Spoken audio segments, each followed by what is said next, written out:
Have you ever looked at those airplane safety cards and wondered, is that brace position actually meant to save me or kill me? I know, it sounds weird to even think of, but there's a reason why you should. You see, there's a real conspiracy theory that has recently resurfaced that claims the brace position is actually designed to make sure passengers don't survive a crash. And once you fall down the rabbit hole of the conspiracy, it gets dark pretty fast. Is there any truth to it? Or is this just another case of internet paranoia twisting something made for safety into something sinister? Well, in this video, we're going to do a deep dive into the history of airplane crash positions, where they came from, how they evolved, and what some real-life crashes can tell us about whether or not they actually work. We'll also take a look at true stories like the Kegworth disaster, dive into crash test footage, and break down the difference in how US and UK airlines teach these positions. And yes, we'll even talk about the money, whether it's really more profitable for airlines if passengers die instead of surviving. For starters, what are these brace positions, and why did aviation embrace it in the first place? Well, it all started back in the early days of commercial flying, when nobody really thought much about what passengers should do when their plane crashes. Planes were smaller, slower, and safety procedures were pretty basic. But as aviation advanced and aircraft got faster and increased in size, it became clear that emergencies would quickly turn deadly. Many aviation experts and government agencies started to ask one question: how can we help people survive a crash? That's when the idea of a brace position came in. Researchers studied real-world accidents, tested crash scenarios using dummies, and analyzed injuries from past flights. They noticed a pattern that many injuries came from passengers being thrown forward or hitting the seats in front of them. The neck, head, and leg injuries were common. So, by the mid-20th century, aviation authorities started getting serious about creating a standardized position that would actually protect the body during a crash. In the US, the Federal Aviation Administration, commonly called FAA, started leading crash tests, strapping dummies into rows of airplane seats and simulating emergency landings. The UK followed closely behind with their own studies, and both nations realized that bending forward, with your head tucked and arms braced, reduced the risk of deadly injuries.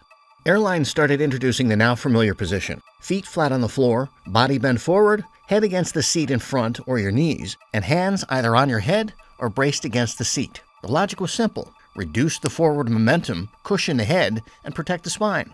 For kids and passengers with physical limitations, special versions of the position were designed to offer similar protection. Now, of course, it wasn't just about slapping a diagram on a safety card and calling it a day. There was constant testing, tweaking, and refining. Some brace positions worked better for different seat configurations, and airline regulators continued to adjust them based on crash investigations and injury data. Over time, it became mandatory for airlines to teach passengers these positions in their safety briefings. With such an impressive history, it's absolutely wild that even with all this science backing it up, the brace position would later become the center of a conspiracy theory claiming it was meant to kill passengers. After it was introduced and tested, airlines got right into using it. But two crashes in particular, the UK Kegworth air disaster in 1989 and US Air Canada Flight 797 in 1983, actually led to the rise of the conspiracy theory. Why? Well, you're about to find out. Let's start with Kegworth. This was a British Midland flight going from London to Belfast when one of the engines failed mid-flight. The pilots mistakenly shut down the engine, and minutes later, the plane crashed just short of the runway at East Midlands Airport. Of the 126 people on board, 47 were killed and over 70 were seriously injured. But the thing is, what really stood out to investigators wasn't just what happened, it was how people were injured. A lot of the survivors weren't wearing any kind of brace position. Many had injuries to their faces, legs, and spines from smashing into the seat in front of them or getting flung around like rag dolls. The few passengers who had braced instinctively or had been trained differently, like flight attendants, actually fared better. That crash prompted the research in the UK into how bracing could reduce injuries in real crashes. Then there's the Air Canada Flight 797. It was a McDonnell Douglas DC-9 flying from Dallas to Montreal with a stop in Toronto. Somewhere over the US, a fire broke out in the aircraft's lavatory. Smoke started filling the cabin, and though the pilots managed an emergency landing in Cincinnati, things went from bad to worse in seconds. As soon as the doors opened, the cabin burst into flames. Out of the 46 people on board, 23 died, most from smoke inhalation, before they could escape. This crash proved that bracing alone wasn't enough in every emergency. It pushed regulators and designers to start thinking more holistically. This meant updating not just brace positions, but emergency lighting, evacuation slides, exit locations, and crew training. But even in this tragedy, the way people moved and responded physically during the crash mattered.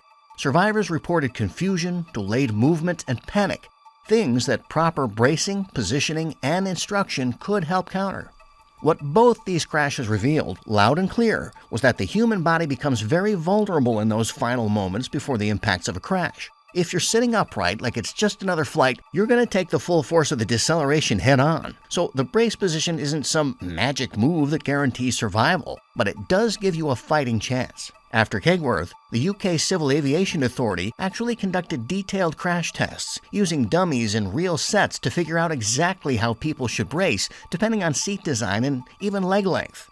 That's how we ended up with the specific instructions we hear today, whether to put your head on the seat in front of you, wrap your arms around your legs, or place your hands over your head. Now, here's where things take a strange turn, right into conspiracy territory. There's a theory that has gone viral online, that by bending forward and tucking your head, you're actually putting yourself in a position where your neck could snap from the force of the impact of the crash. According to this theory, governments or airlines supposedly do this so passengers die instantly, which would, in theory, save money on medical bills, lawsuits, or lifelong disability payouts. It sounds dark, and honestly, it is dark. But could it be a warning for when you're in such a high-risk situation like flying, where you don't have much control? For many, the theory supports the popular belief that the people in charge are more concerned about their profit than the lives of others. But believe it or not, in many cases, airlines and their insurers end up paying more when someone dies in a crash than when they survive with injuries.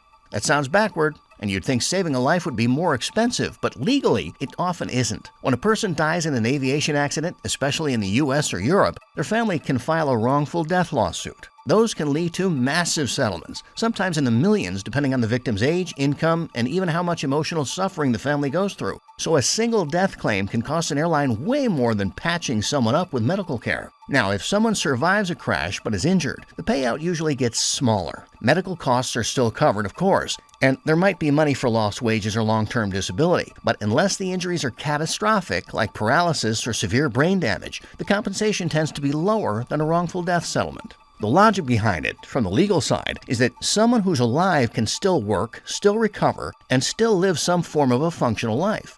There's also the reality that survivors are more likely to settle out of court for a lump sum, while families of deceased passengers might push for a full trial, especially if there was airline negligence involved. So from a cold, calculating financial angle, there could be a twisted incentive for deaths over injuries. That's exactly what makes people uneasy. But here's where we need to clarify things. The idea that airlines would intentionally design safety procedures to kill people just to avoid long-term injury settlements doesn't really hold up under scrutiny. For one, every major airline is required by law to carry insurance for both injuries and deaths. The payout amounts don't come straight out of the airline's pocket, they come from top insurance companies, which already bake that risk into their pricing. There's also the fact that crashes are rare, and when they do happen, the media attention and lawsuits are so intense that any hint of deliberate harm would destroy a company's reputation overnight, so no amount of saved money would be worth that. Not to mention the fact that the brace positions aren't designed by airlines trying to cut costs. They're created by international regulatory bodies like the FAA in the US and European Union Aviation Safety Agency, or EASA for short, in Europe. These are the organizations that test, review, and update safety protocols based on real-world crash data, dummy crash tests, and medical injury reports.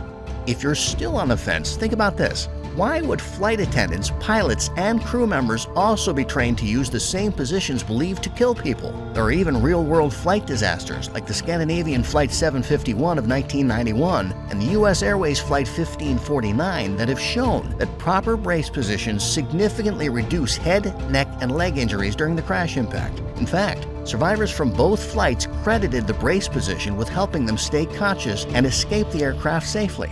So, while it's easy to buy into a viral conspiracy, especially when you're nervous or skeptical, the facts point in a completely different direction. The brace position is about survival, and it gives your body the best possible shot at getting through the worst.